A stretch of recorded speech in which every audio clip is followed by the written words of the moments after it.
Andre is an investment migration professional and publisher of D7visa.com. Based in Porto, he helps clients secure European residency with or without investments and was an early promoter of Portugal D7, D8 digital nomad and a highly qualified activity residency pathways. Andre writes regularly on residency and citizenship trends, offering a sober, balanced view of European programs, pros and cons. Welcome, Andre. Then we have Bruno Antunes, and then I learned how to pronounce that because in Portuguese, S is pronounced sh. So Antunes is a founding partner at BARV, highly focused on tax law. He has taught at the University of Lisbon's Faculty of Law and currently serves as an arbitrator of Portugal's Administrative Arbitration Center in tax matters. Recognized by Legal 500, International Tax Review, and World Tax, Bruno is regarded as a leading figure in tax law in Portugal. Welcome, Bruno. And then we have Gina Lee. Gina Lee at Basswood Counsel is a trusted advisor with extensive experience in U.S. tax law and international tax treaties, offering strategic counsel on individuals and business tax planning, compliance, controversies, new business funds, as well as domestic and international real estate planning. Then, last but not least, we have Paula Macedo. Paula Macedo is the founder of PDA Portugal, the entity putting this together, a buyer-only advisor that represents purchasers exclusively. She has been a real estate professional for 20 years, guiding families, individuals, and investors from around the world to make safe purchases and confident relocation throughout Portugal. So with that, I have all the panelists who will be participating with us today. And at this moment, I will give the mic to Khalid Munir for the next segment. Well, thank you so much for that introduction, Mona. And pretty much we have the whole team which is covering every aspect of a potential buyer or a potential buyer of real estate or investor that wants to invest in Portugal, because it takes a whole team. It needs an immigration attorney, it needs a CPA. So right now, I was talking to some of the people here in Orlando, people who transfer money like Money Corp, etc., and they were telling me the main three destinations where money is being transferred to purchase property are Portugal, France, and Spain. So this is very relevant to the current situation here, and we'll hear from the expert. So please go ahead and move on to the next speaker. We operate from Portugal, where we have two offices, and another operational center in the interior, where we develop some activities related with culture and also with hospitality. I was, as referred before, I was the pioneer for the cultural golden visa for profit, which is very seldomly available, but is one of our main products. It falls on the golden visa category, and the investment, which is not an investment, is a donation, starts at 200,000 euros if it is on the interior, and it's 250,000 euros when the action is conducted elsewhere on the coast. There are other types of golden visas that we also provide, and mostly the job creation golden visa, which is an investment with a guaranteed return, both of capital and interest. The yield is 5% per year. Okay, we have here now my presentation, and basically on this page, we see some of the entities that we are associated with. Mostly this has to do with certifications and homologations that we need for certain types of visas, namely the co-investor visas, all the entrepreneurial visas. But I was talking about the golden visas, which are different from these ones. And so there are three types of golden visas. I already spoke to you about the cultural. The investment is done in cultural activities or on refurbishing heritage. In our case, I think I'll have the possibility a bit later to talk about the various types of cultural activities. And on the golden visa side, there is also an alternative. That is the investment in VC funds. We also have that we partner with 2 or 3 vetted funds, and we are creating a new hospitality visa in the interior in Belmonte. So if you look at the pictures on my presentation, this will be one of the investments, which is an hotel of a special kind. This is an hotel where the units are luxury villas, and they are in a very nice. We can see the picture later in a very nice environment, and the hotel is organized as a small village. Okay, if we get back to the second page, please. This one. I don't see. I can't see the whole. I can see the whole. But it's okay. So I'll start with the co-investor visa, which is quite similar to the highly qualified. So they both require that the applicant has some sort of academical or experience background. The costs are the same. It's 150K plus 30 service fee. In the case of the co-investor, there are still some slots available with guaranteed repayments. And on the case of the HQA, it's in the investment is for research with one university, and the final product of this research is a film. The applicants are entitled to a profit share, but regrettably, since the ministry makes us do Portuguese films, I'm afraid the profit won't be that important. The cultural golden visa, like I told you before, is 200 or 250K, depending on the geography, plus a 30K service. And of course, is the donation. So at this stage, there is no return at all. On the job creation, which is also a golden visa, the investment goes into a company that creates or maintains 5 jobs.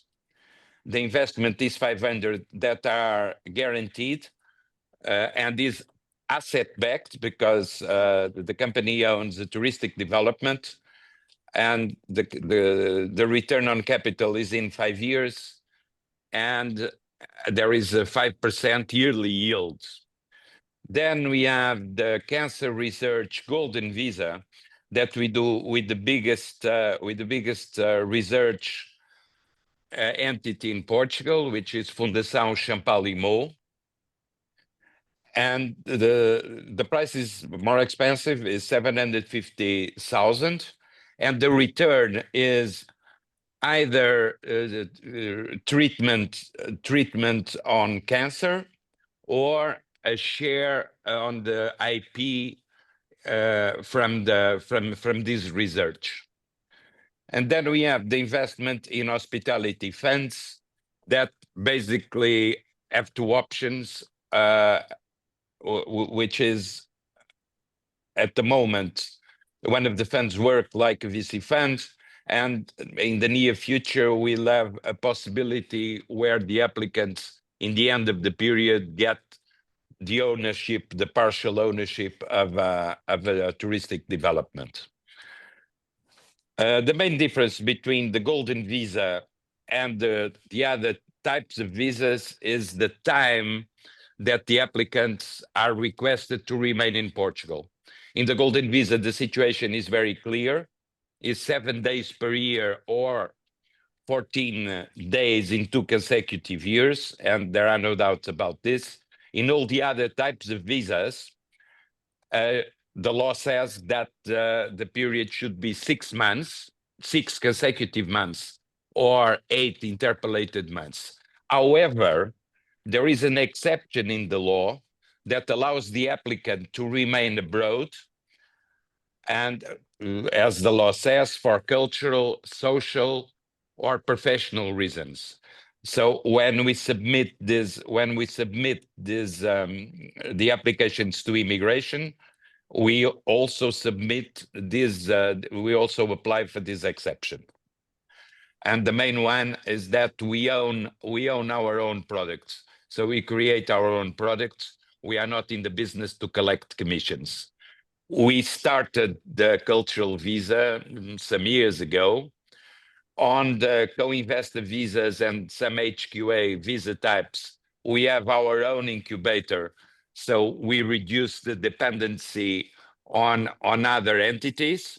We have a policy of no win, no fee, which is if for some reason the visas are not granted, there is a full refund.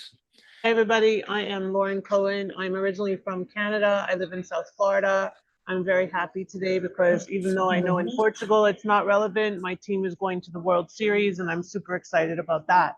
So, because I'm a Toronto Blue Jays fan and very, very excited. It's been a long time. So I am here to facilitate some of the Q&A. I'm an international lawyer licensed in Canada and the US, and I help people move all over the world, from all over the world.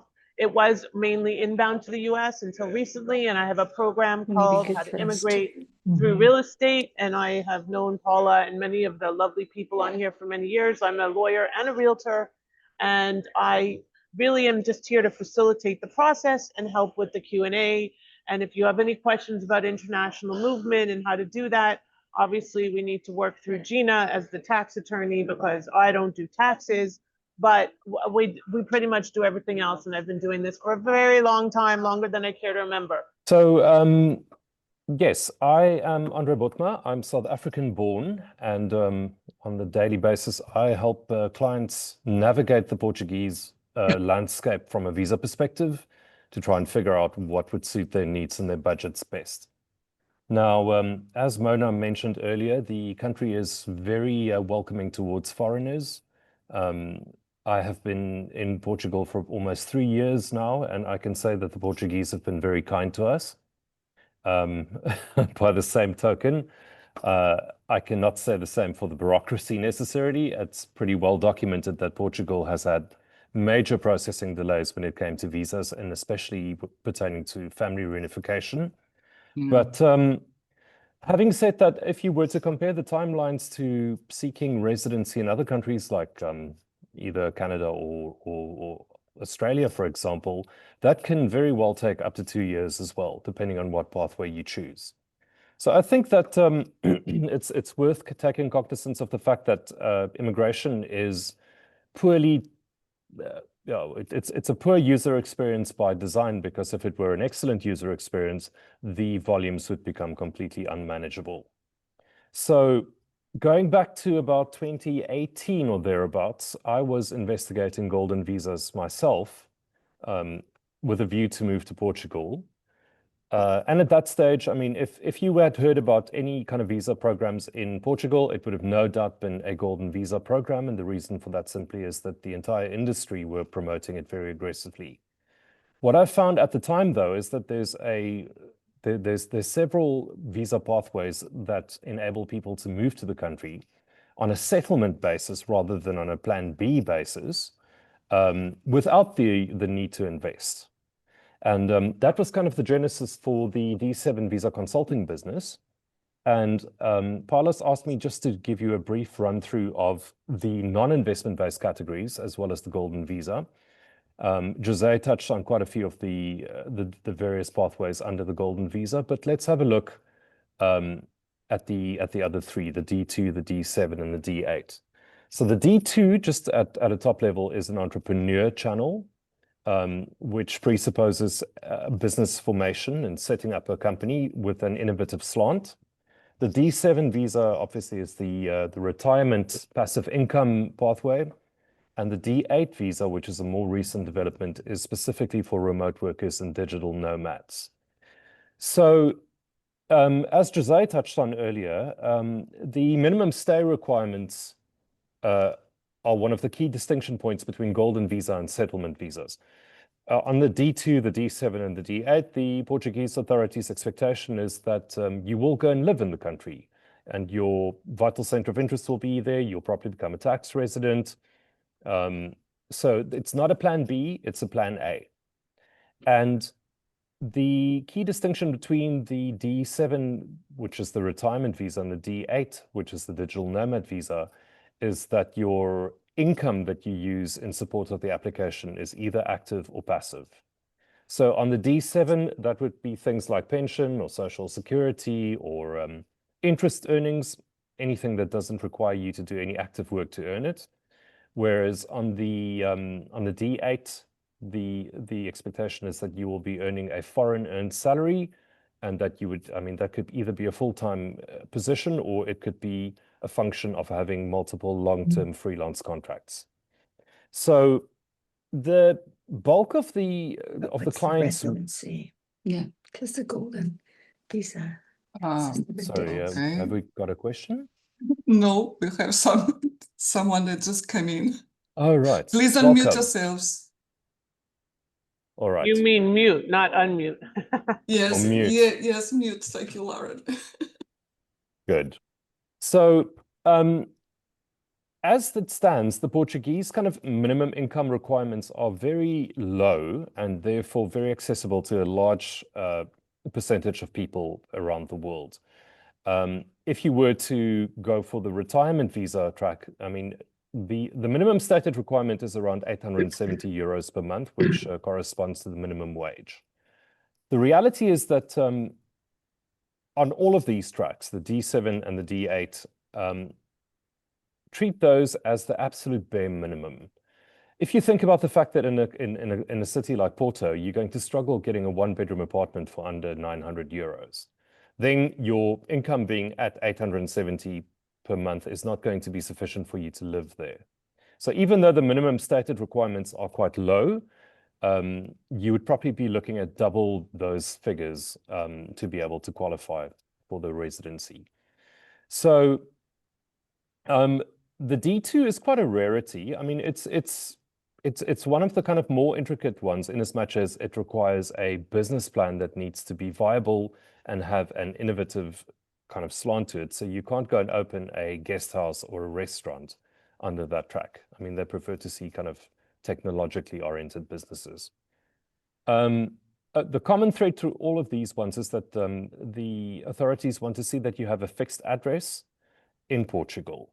That could be either through rental or through acquiring a home, or even through having a friend or a relative sign a statement, and a notarized statement agreeing that you can live under their roof for as long as you need to.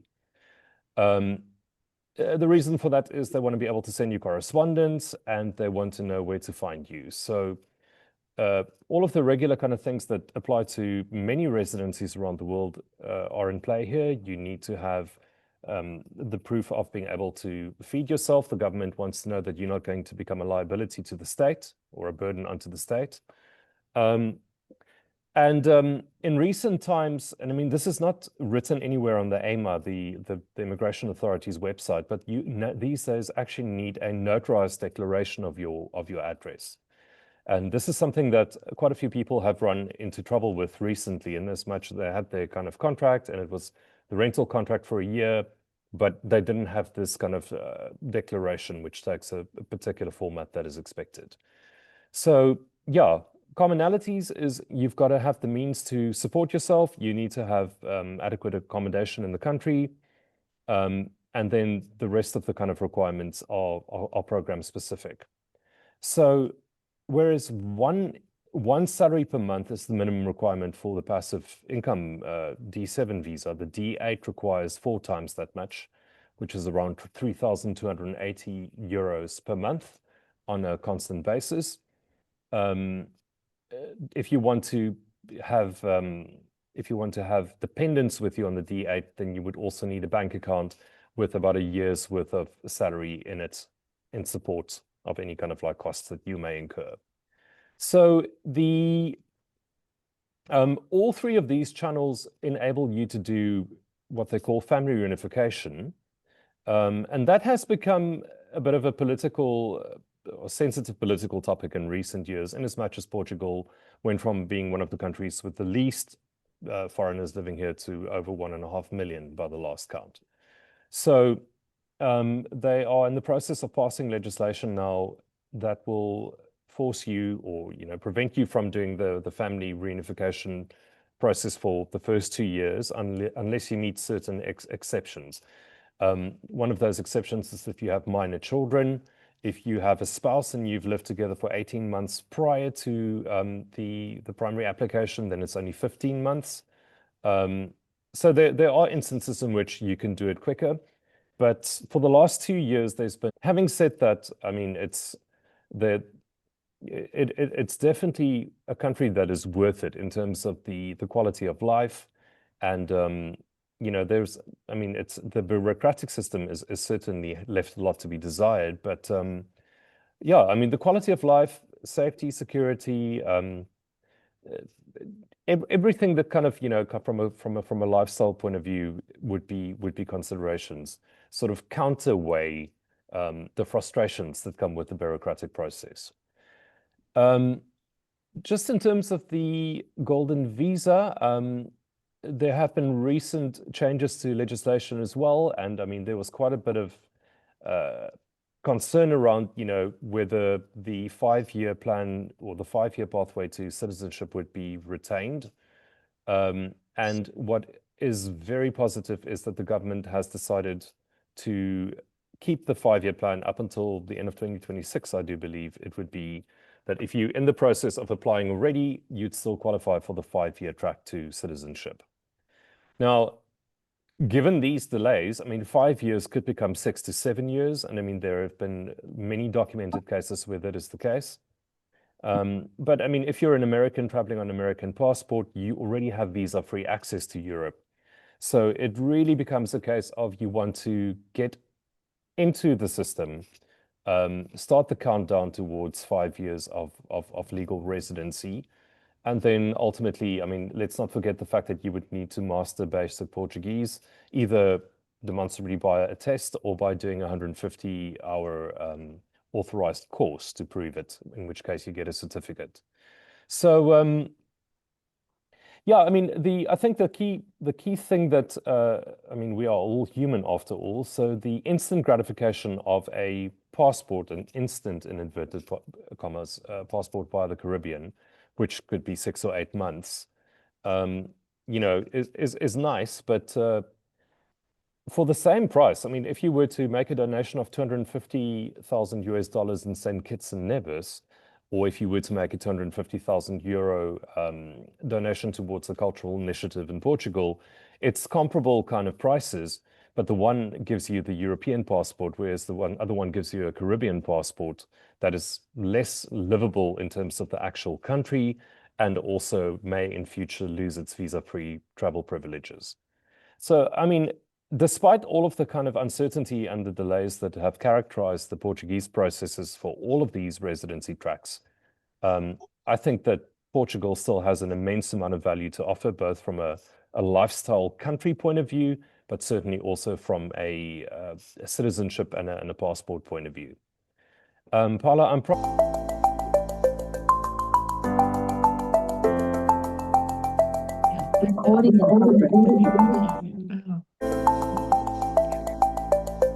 So we reached the end, no?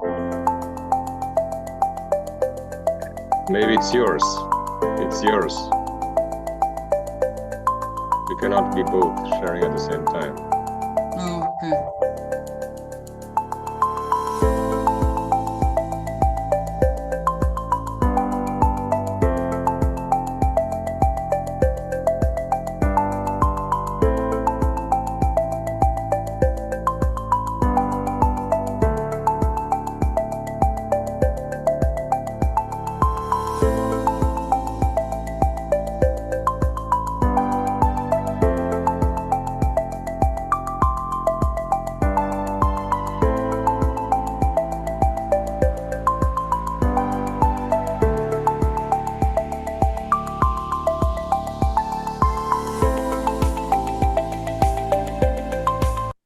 Portugal, you know, blends Atlantic lifestyle, European Union stability, which is good, and day-to-day life affordability. In the next few minutes, I will cover climate, geography, the real cost of living, peace and safety, a quick macro snapshot, and who is actually moving here, so you can judge if Portugal fits your plan. From a cooler, green north to a sun-washed south, Portugal feels built for outdoor life. The country runs along roughly 832 kilometers of Atlantic coast. The Algarve enjoys roughly 3,000 hours of sunshine a year, with Lisbon is around 2,800. Winters are mild, summers are breezy. You choose Porto, Lisbon, or Algarve, or anywhere else. Culture here is a daily backdrop. Portugal counts 17 UNESCO World Heritage Sites, from Jerónimos Monastery to Sintra's landscape and the Douro Valley, and protected areas like Peneda Gerês, Ria Formosa, and the Vicentina coast, where wide cliffs meet endless trails. And if the sea and sand are part of your quality of life test, Portugal over-delivers. Hundreds of blue flag beaches nationwide, clean water, safety and services are the norm. One, on day-to-day spending. Portugal sits on the value side of Western Europe. A family's basket runs about $2,800 in a month before rent, and a single person about $800. Compared with neighbors, Spain is a little higher and Italy is notably higher. So your money simply reaches further here without leaving the European Union. Also, safety is a deciding factor for many families and retirees. On the Global Peace Index, Portugal ranks in the global top 10, which translates into calmer everyday life, predictable public services, and an easy landing. Regarding the macro picture supports planning. Economic growth is projected at roughly 1.9%, and inflation sits around 2.3%. Fitch agency just classified Portugal as A grade. In plain terms, predictable bills and a steady, not overheated economy. Portugal's North America community is visible across the main metros. Americans are now around 21,000 on the most recent count, while Canadians are about 2,200. Day-to-day, English is easy. Portugal ranks 6th worldwide for English proficiency, so the soft landing is real. You just have to choose your rhythm. Lisbon for cosmopolitan energy with sea views, the Algarve for sun, beaches, and resort-level services, Porto and the north for a greener, culinary Portugal with surf spots and vineyard valleys. Same country, very different daily feels. For allocation, Portugal ticks the big boxes: safe, affordable, culturally rich, inside the European Union.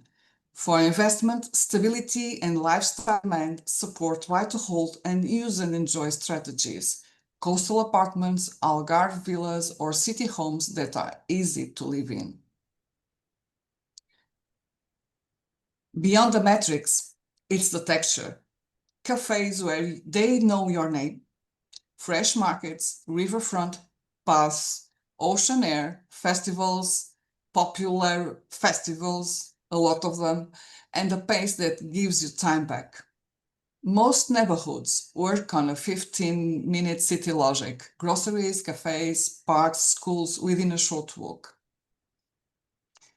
If Portugal sounds like a fit, the next step is how you qualify to live here. Due to time constraints, we'll have to limit our part of this webinar to the buying, letting, and selling of a property by individuals. But I'd like to make it clear that there's the possibility to own, rent, and sell the properties through entities, either resident or non-resident in Portugal. And they do offer some possibilities of tax efficiency. Okay, so I think you are aware, and we've been discussing here the several possibilities of visas, and as you've noticed, some of them require residency for over half of the year. So if this happens, this is one common residency trigger for tax matters in Portugal. So as in other jurisdictions, this is one of the triggers. It is foreseen not only in the domestic law, but also in the double taxation treaties that are celebrated between jurisdictions under the OECD model convention. So I assume that you've already heard of the NHR, of the non-habitual residence tax regime. And if this is the case, I would like to in general describe it to you. So in general terms, as broad as I can get it, you get a 10-year of usability of that tax regime. You have a 20% tax rate on eligible work income. You have possible tax exemptions on some foreign sourced income, but you have to pay attention, especially when you are coming from more open jurisdictions. I mean, like UK, US, and other non-continental jurisdictions, as we charge 35% tax on income derived from tax havens. This is not the case in every jurisdiction, but herein it is. And these tax havens are not only identified but listed under a ministerial order. To do is there is not that much of a difference, as you can see here. If you see the bottom lines, that's not that much difference on. It will be a structured tour with clarity and personalized guidance for each one that comes in. Please, Miguel. Miguel? Okay. And what do we have here? We have a group flight from New York with hotels, meals, transfers, briefings, and curated visits. At this point, domestic flights and upgrades will be added after you register. So in this package, we have all these, and then you will need to confirm and you'll have your final balance. Yeah? Miguel? Yes. Okay. Here is the itinerary. You will pass 2 days in Lisbon, 2 days in Algarve, and 2 days in Porto, with the showings, with the neighborhoods visitings, with briefings, personal meetings, and of course, some time for you to walk around by yourself, personal time. Next, please.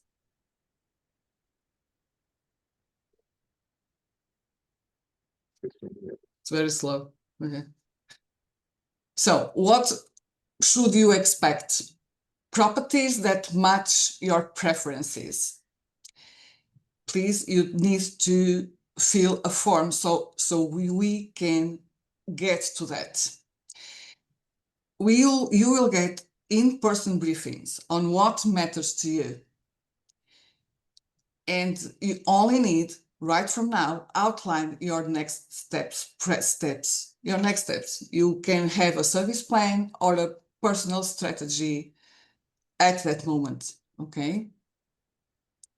Next one. So how much it costs. We have an estimation of $4,300 before your personal requirements. The deposit you will have to be $950, and until the 30th of November, you will have your confirmation and your final balance, okay? And of course, we full refund everything if for some reason things must be cancelled. Please, Miguel. So how can you do that? How to reserve? First, scan this code, fill the link, follow the link, and then complete the form that's inside, place your deposit. After that, our travel agent will cover you with everything needed, with all the steps, and we have to promise you that your personal data will not be used, not even the telephone. The telephone will only be used for the trip coordination. Next step, please. You have Next the link slide, on please. the chat also. Okay, thank you. So this is the moment to take your next step. You have three things simple to do: or register for the tour, or book a free call, or just simply mail us. We'll cover you anyway. Thank you very much.